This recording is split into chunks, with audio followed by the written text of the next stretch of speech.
December 4th, 1945. Global Commitment. The United States Senate passed the United Nations Participation Act, which gave legal force to the decision of the United States to join and support the United Nations after World War II.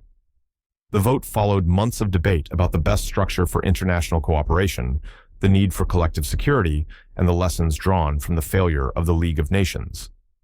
The Senate vote of 65-7 reflected clear bipartisan agreement that the United States should play an active role in the post-war international system. The act carried significant weight because it provided the domestic legal framework that allowed the United States to fulfill its obligations under the United Nations Charter, which had been signed in San Francisco in June 1945 and entered into force on October 24, 1945. The Charter created the General Assembly, the Security Council, and several new bodies for peacekeeping and cooperation. Ratification of the Charter made the United States a founding member, but the Participation Act determined how the country would act within this new structure. The law authorized the President to appoint representatives to the United Nations and granted Congress a formal role in supervising U.S. involvement. One central element of the Act addressed decisions related to collective security. The Charter allowed member states to place military resources at the disposal of the Security Council under special agreements.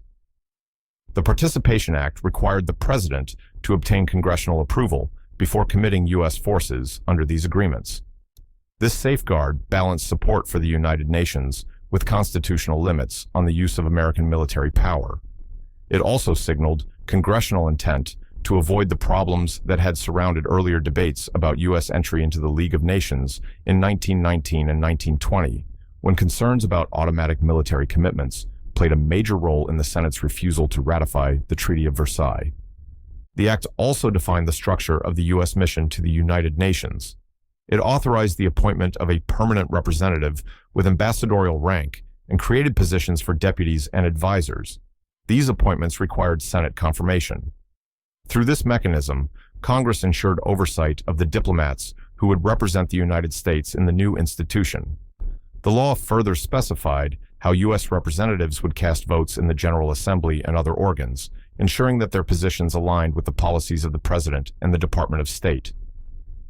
The United Nations Participation Act shaped early U.S. involvement in global recovery and diplomacy after the war.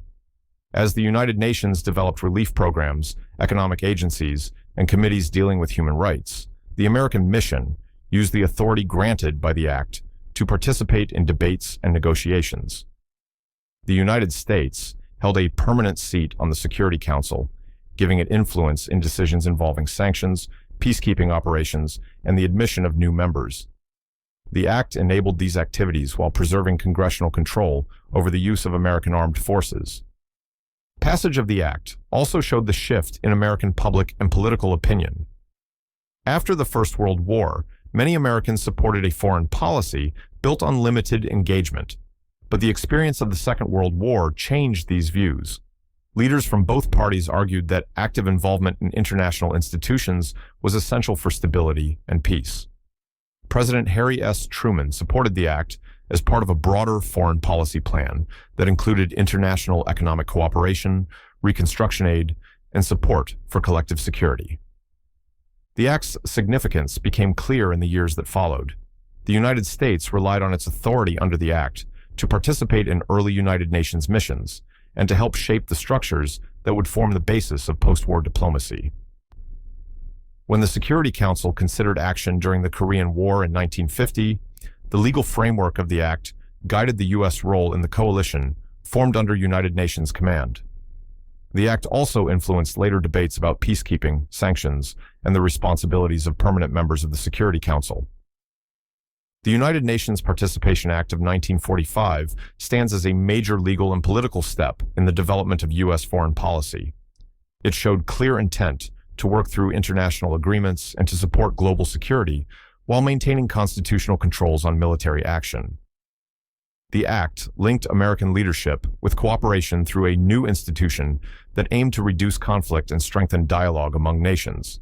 Its passage marked a decisive moment in the shift from wartime alliance to post-war international engagement. For enthusiasts of historical ephemera, visit history-collectors.com to find collectibles that might complement your collection. You can own a piece of history.